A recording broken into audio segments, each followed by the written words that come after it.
Thank you so much. And maybe let me start by greeting everybody, HOD, the chief directors that are with us, our comms officials, and importantly, our donors, Stain City Foundation, Soft Coffee, the Zodwa Khoza Foundation, Kaiser Mudawang Junior Foundation, MultiChoice Group, Jam Foundation, and indeed our youngest Super Mesh. And of course, let's also thank the media. These are individuals who are very critical in telling our story to multitudes of people within society. Today we meet under circumstances that are not of our own making, as the pandemic of COVID has hit the globe by storm. As you are all well aware, our department, like many others, has not been spared from the wrath of this pandemic. And this is why we've had to go virtually. Between a choice of whether do we proceed or do we cancel today's briefing, we opted to proceed because even though we have to self-isolate, we felt that work must continue and that we should not allow the pandemic to get in the space of us being able to deliver to our society in general. And so it has already been reported that 2 officials from the department have been found to be positive, and these are officials within the MEC's office. And this is why all of us are self-isolating and we could not meet today. But I think with that said, we have absolute trust in our health department. You'll know that Gauteng continues to be one of the provinces that has the highest recovery rates. So we're quite certain that our office will be fine, and we can state that to society. You can see that we are continuing to work. The department has been shut currently and will be reopened on the 17th of June, just to allow us to disinfect and sanitize the building so that we protect others also so that they don't get the pandemic. But I think with that said, I've indicated that we have chosen to continue with work, and this is the spirit of this government, that no matter what we may go through at a subjective level, we always have to prioritize what is the objective and what is critical for society. And so we do our work online so that we do not harm anybody, but they're still able to benefit from the work that is done. So I think with that said, just ladies and gentlemen, let me indicate that this press statement is about 2 fundamental things, and that is announcing the Gauteng Relief Fund, but also some of the relief measures that we have put in place. You'll know that obviously National Department had a fund that was out of 150 million that had gone to various individuals within sports and arts. And provinces had to go and look within our own pockets what we're able to scrape through to be able to give additional relief within the province. And so what we have done is to establish this relief fund, which is really geared at individuals that you could say that they fall through the cracks. These are the individuals who work within our communities. These are your arts and your crafts individuals, the people who coach your community soccer teams, the people across the various sporting codes that we have. These are the people that when you characterize them would call them hustlers as they move from one gig to the other, looking for some point of opportunity for them to have their next meal. And so these food parcels that we have received from individuals within the sector are very critical.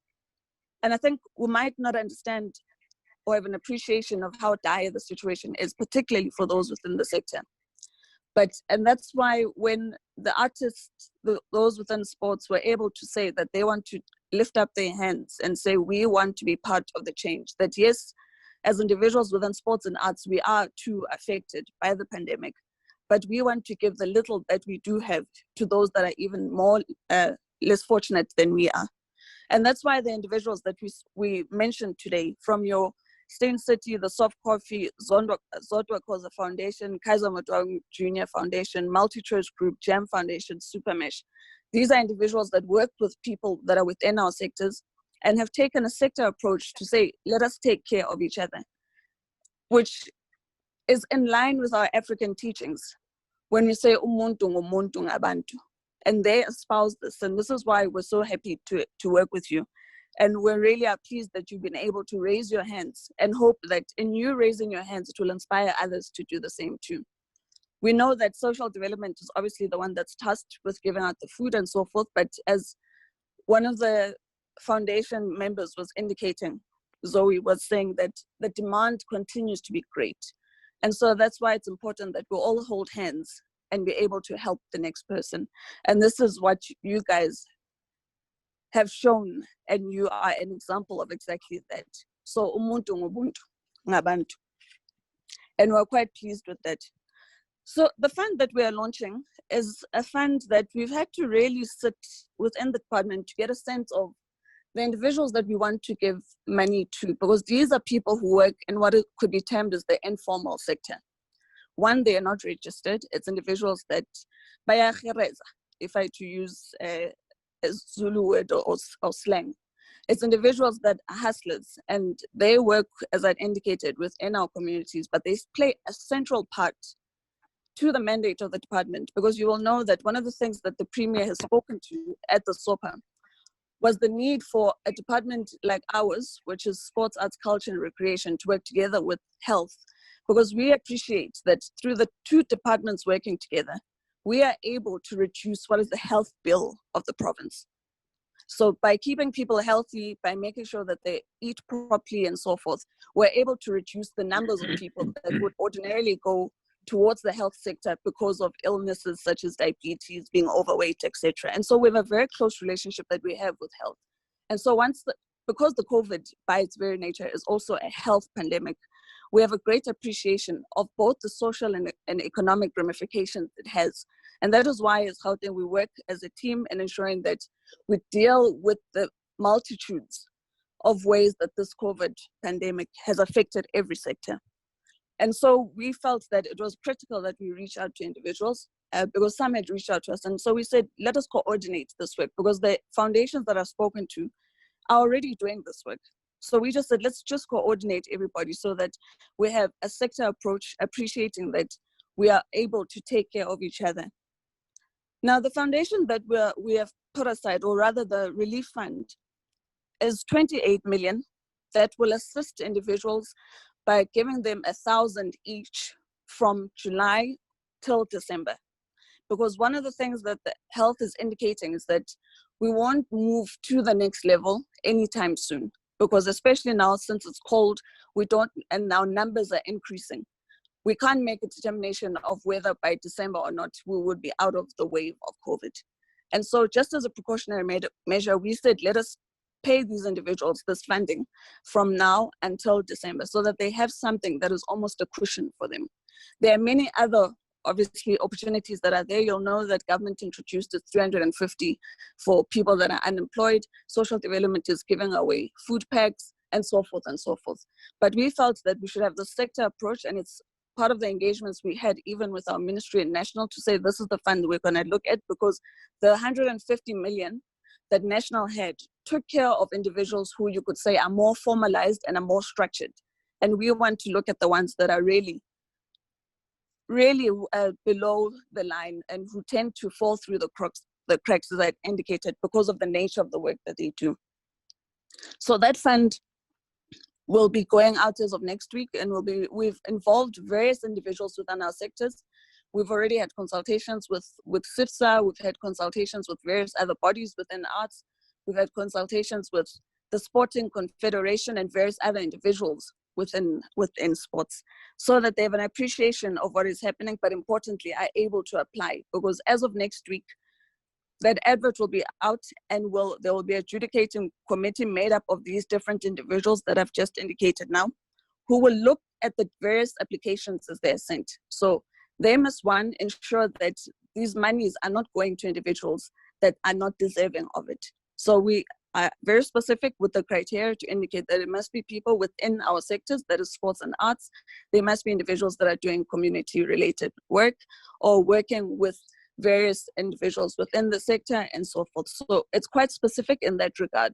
And this team of adjudicators, which is made up of both people within the confederations, within SIFSA, with the experts within sports and arts, they will look at the different applications and ensure that they finalize on what would be the individuals that will get this fund. In addition to this, because we understand that the National Fund was able to go so far, and there's been quite a lot of talk, even by some within the sector, who have felt that they've not been able to be covered by that fund. We are further in engagement with the Department of Economic Development, because under that department is our entity within the province called the Gauteng Economic Propeller.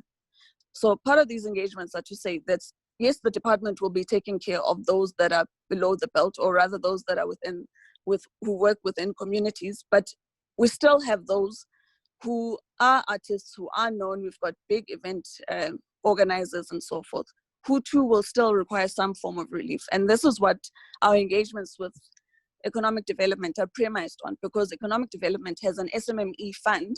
And what we have indicated is that we want individuals, even within sports and arts, to be integrated within that fund. But in addition to that, one of the things that we have also done is to reshape how we deal with our national days. And what I mean by this is that ordinarily, under normal circumstances, if COVID was not an issue, we would have had a variety and a number of big national day events. So for example, our Human Rights Day, Freedom Day, Africa Month, Youth Month is now coming around the corner. But because of the restrictions of COVID, that we can't have mass gatherings, what we have done is to go online. And so even with our libraries, we've created what is our virtual online library, which is doing quite well. In fact, it's doing far better than what we were reaching, the numbers we were reaching when we just had the libraries and people going there.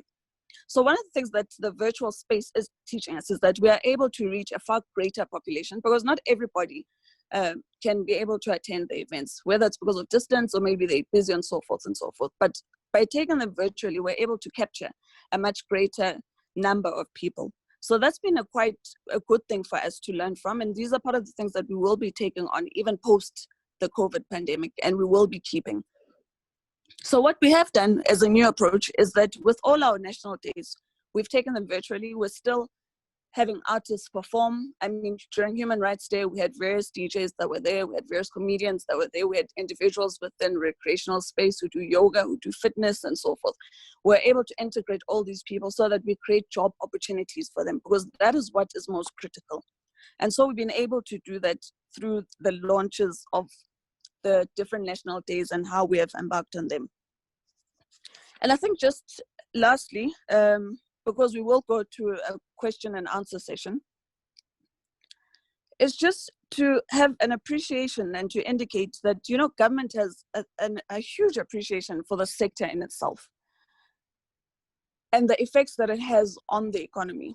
When you think of a soccer match, for example, and how there's multitudes of individuals that benefit from that, from your team owners to umama othengisa ukudla, which would be your local vendors who sell food during match games and so forth. So you can imagine the numbers, the multitudes of people that do benefit out of sport and arts. And these are people right now who are struggling because we're not able to have mass gatherings and so forth.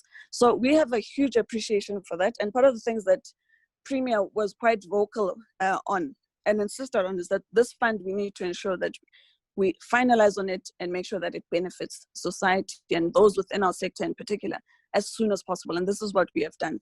So in that regard, I think my parting shot is to thank our donors once again. Thank you for opening your hands and allowing for those within the sector who are less fortunate than yourselves to be able to sleep tonight with a full belly. And this is what you've been able to do. And we really could not be more appreciative of the work that you're doing. And we hope that it will be able to inspire others to do the same. Nomazo was indicating earlier that it's great examples like this that show that you don't need to be old to be able to benefit others or to impact on society in a great way. We've got young individuals, we've got old individuals, and from across various races. And the one thing they all have in common is their human spirit and their ability to take care of the next person. And this is the beauty that some of the things that we can perhaps appreciate that is coming out of the COVID. So whilst the pandemic is in itself problematic and that it has restricted us of various freedoms, the freedom of movement and so forth, but one of the critical things it has been able to do is to center everybody, center all of us and bring us back to our core of what is our humanity for each other and our ability to assist each other. Ngiyabonga.